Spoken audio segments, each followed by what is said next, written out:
Good morning. Welcome to my garden, Lilac Hill. I am out here on a stormy fall day to share some of the colors of the season and to show some of the areas that I'm working on.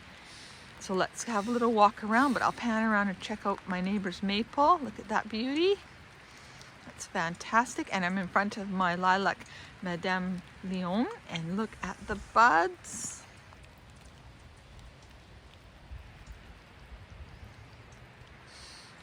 So the garden season is gone to fall, into fall now, but my garden never stops. I garden 12 months of the year in all kinds of weather. The only time I stop is when it starts to freeze. Look at the color on the hydrangeas. And the cedar trees are all back there. I'll get a little bit closer. Might be some wind background noise. Aren't those pretty? They're very purple this year. And then the lace cap. These plants are both cuttings from previous gardens. And you can see there's already new growth. So again, the season doesn't really stop. And I can now prune my Rose of Sharon, which really needs to be pruned. I probably should have pruned it earlier. Look at the buds on the Daphne. This Daphne is an odorata. It's big, big plant. Really big shrub now. I don't know if I'm going to be able to frost wrap that. We'll see if I can get a roll of frost wrap when I go down to the city. Beautiful buds coming for the next season. I like the changing of the leaves that are happening. Charles Jolie. Oh, there's that wind. West Coast stormy day. Okay, the cedar trees are going through a process called cedar flagging. And that's where they drop all the old needles. They shed the old needles. It is a natural part of the tree's growth. The only downside is that it makes a really big mess. There's Terry's new patio. The rain barrels have been put away. That's an extension we put on to get the water as far away from the building as possible. It's kind of funny, but it is effective. This bed is finishing now. There's still a calendula in here. I'm really excited to redo this. The perennials will stay, but a lot of it's going to get lifted and just reorganized. It's just a bit too much of a tossle. And there's still a rudbeckia. And this cosmos just grew from a seed, and it's a little bit late to be in the garden, but it was still nice to see. And there's also, to my surprise, a little fall aster in here, which I didn't know I had. Yeah, so it's really sad to see the hostas go over. I find it quite gut-wrenching, actually, when they just fall over the sides of their pots. But it is the natural progression. And soon it'll be time to take my beautiful baskets down, and the geraniums will come out. I'll do that probably within the next week. Tree peony, look at the color. Again, this is a bit of a video on fall color in my garden. Hostas in the background in that lower corner. And I leave all this on. I don't take any of this off until I see new growth in the spring. I've actually never pruned this tree peony. I've had it probably 30 years. I can never bring myself to prune it. And my fall mom from my aunt Sandra. And look at this beautiful pink. This is an old cutting, probably from a plant that goes quite far back in time, probably back to the 80s. And very reliable for the garden. Looks very nice set against the hydrangea. Look at this leaf. Now that is a pretty plant.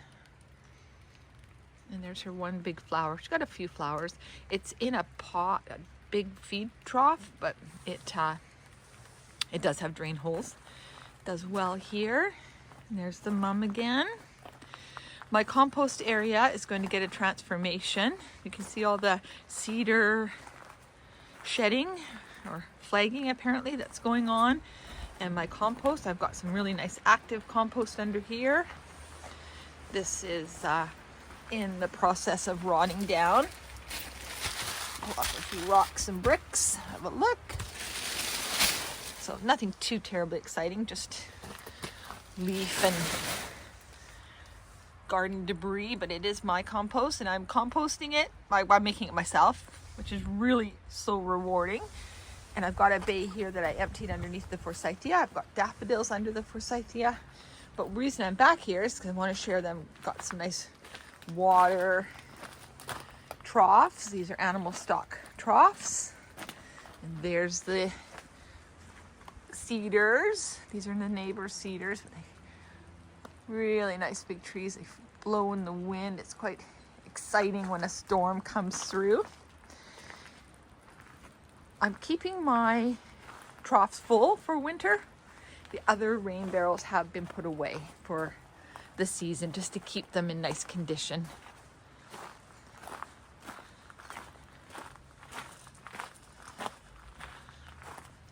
It's been a good year. I've been happy with everything in the garden. I'm planning to take this bed out. It looks a little bit wobbly and it kind of, I think I could actually round it right out to almost to where the bottom of the camera is and make it more maybe in line with this bed. Oh, this is something I was going to put in my, it's a piece of rubber edging. I was going to put it in the workshop, but I must have blown off the deck when the wind came. I'll just put it in here. I've got some, it's kind of dark in here, but look at all these little baby plants that I found growing around the yard. I'm growing them on. This is some alliums and some tete-a-tetes. And there's babies in here that are just going to sit now for the season. My daylilies, and I'm not going to do too much. And my stairway to heaven, Jacob's ladder. Isn't that just a pretty plant? So I keep everything kind of protected. A lot of plants have gone underneath the deck. And some of the plants have gone into the glass house. Here's the main bed. This is the star of the garden right now. This is the monk's hood, the aconite. I see I could have tied it a little bit tighter. It's a bit sprawly looking, but it looks really nice against the lavender towers, veronicastrum. Beautiful. And now it's time to put the dahlia. This is Thomas Edison. I have two Thomas Edisons and lifestyle, and the two Thomas Edisons are in pots, so they can now be put under the deck to dry out. And this is Dazzling Sun. It's been great. It's still got buds.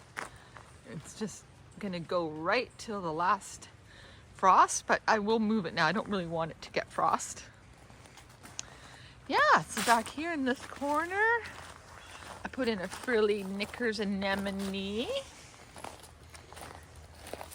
The deer, the day I took out the sprayer, went back here and ate my beautiful rose called Pretty Lady Rose. And it's one of the Downton Abbey roses from Brad Jalbert. And look what they did.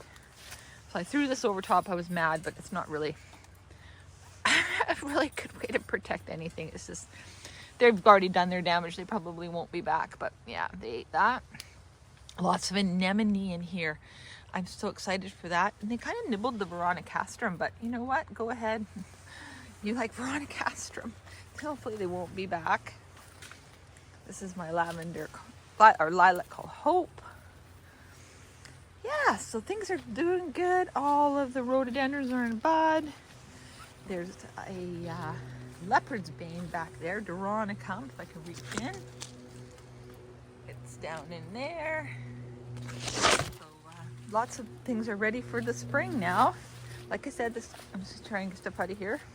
This garden doesn't really stop. I go right, oh, that's okay, right into season to season. So looking from here, fall aster, and then the aconite with the lavender towers, and then the hills of the area, down to Powell Lake. And I'm looking forward to this plant always for winter. Sarcococa, the sweet box. This used to be the path straight through the garden when we didn't have the glass house. So this was a horseshoe and you carried on. So the Sarcococa kind of got squished behind the building. But when they bloom in January, they'll be fantastic. I've got a pot of everlasting sweet peas, which is absolutely shocking that the deer didn't find these, because they'll eat these down too. So this pot probably will be moved. So everything just looks great. This is called Center Glow 9 bark. Okay, I'm gonna just come over here and show what I put in for 2025. So 2025, this is all what I put in. And it looks like a lot, but a lot of this was bought on sale and got deals on things, discounts. Plant sales, I've loved this peony polyphay. It was really successful. And I got the flowering currant right over there, which is done really well. My hylotelethriums or sedums are not as successful as I would have liked, so I think I'm going to move them into the new round bed garden where it's going to be more poorer soil and a little bit not quite so rich. I'm thinking that they're just being overfed. Let's just have a look at the sedum called Autumn Joy and kind of give you an example. Just looks kind of sickly. Well, not that bad, I guess, but I don't know. I don't really do well with hylotelethriums, as sedums are now called. They've been reclassified. I finally learned that word, hylotelethrium. Yeah, so back to here, there is bulbs, or there are bulbs. I put these tete-a-tetes into small pots. More tete-a-tetes. Can never have enough baby daffodils. Love the beautiful spring show they put on. Oh, and these 50 bulbs went in under the forsythia and crocuses for the main round bed in the front. So I hope that they don't rot over winter. So what I do is every season now I start a new bag. So it's for 2026. This is everything that will be expected for 2026. And then this is what went in 2025. So I have to learn all these plants. I have to memorize them. I have to make an effort to know what I have in the garden. I put all of these onto a spreadsheet. Just gonna tuck them a little bit in so they don't blow away. It looks like a lot, but really this is a big garden. And plants don't live forever. So I have sometimes where I'll come out for the season, new season, and the plant won't be alive. I get a little bit offended. I think the plants should all live forever.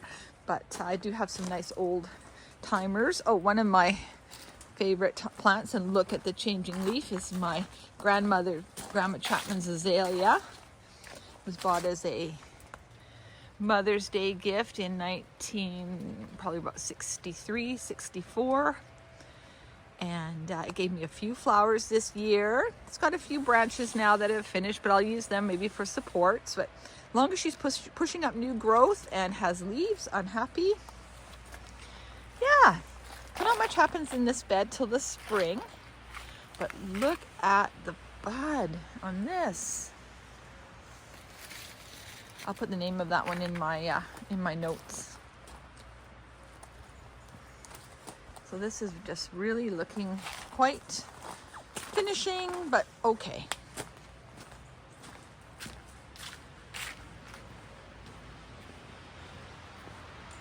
That plant back there was a viburnum. Yes. So that got its buds already. It'll bloom in early spring.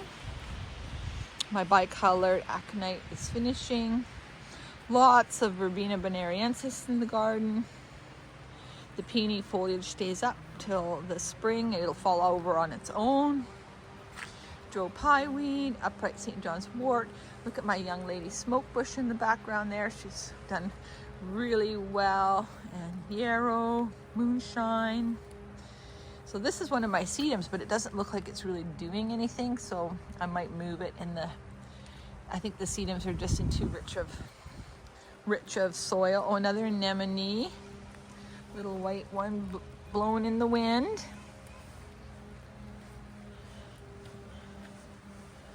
Euphorbias do really well, and I've still got some tithonia growing up through the lilac, and the lilac is in bud. This is lavender lady lilac.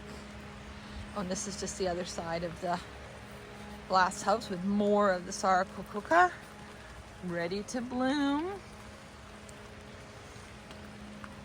Yeah, so it's finishing, but it's kind of fun. I got some lilacs from my neighbor. She was tearing out her shrub. Some of us weren't happy that she tore out an old lilac, but you know, it's her garden. She's new and she wants to do something exciting, so she took out the lilac. And I took 3 pieces of it to put, there's the biggest one beside my gate.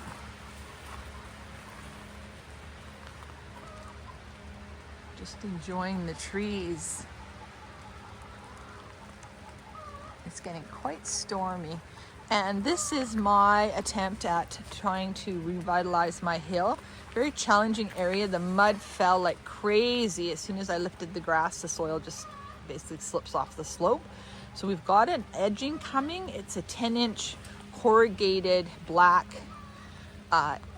edging that's going to go in here rather than trying to edge it with rock and brick. So I think that's going to be quite smart. I'm looking forward to seeing that. And then this is my wild area. Ooh, definitely wild. Cut about 12 feet of blackberries back. And my plan is to go up to that little cedar. I'll just zoom in.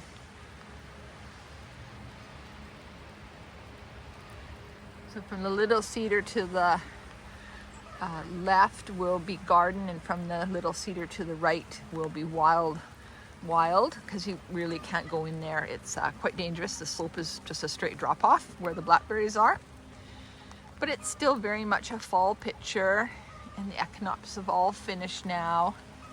So and the fennel have all finished on the hill. Just leave them now, they'll die back on their own. I've got some compost coming, and probably, I don't know if I'll compost this year. Oh, so much work in the pouring rain when storms come in and I have to wheelbarrow compost. So I'll just have to decide. This is where I put my 50 daffodils under the big forsythia. That's also changing its colors. This was here, obviously we didn't plant this. Ludwig's-Bath lilac. They didn't bloom last year. They didn't bloom the year before. So I'm hoping they'll bloom this year, or in 2026. Oh, it's really coming down. There's the weeping cherry. The deer do a job on the lower leaves. There's the old lilac. This is my old lilac. It's probably been here as long as the cherry and the rhododendron, and it's got lots of moss on its branches, but it's an old plant and I respect it, so it stays. And the rhododendron, again, big rhododendron. So I'm getting ready to wrap up. I just want to end with a few little things at the front. I got my white fall aster, really pretty. It's a nice little showpiece for the season. Yeah. So lots of plants. You can see all the plants are under the deck now. Winter protected, all the bulbs. They don't need to be out in the pouring rain. Oh, the winds are blowing. No more apples on the apple tree. The bears got them, and we had a few really good eating ones. And then the wind bumped the breast off to the ground where the deer ate them. So that's my garden, my walk around the beautiful fall garden with the trees changing color in the distance. So thank you for watching.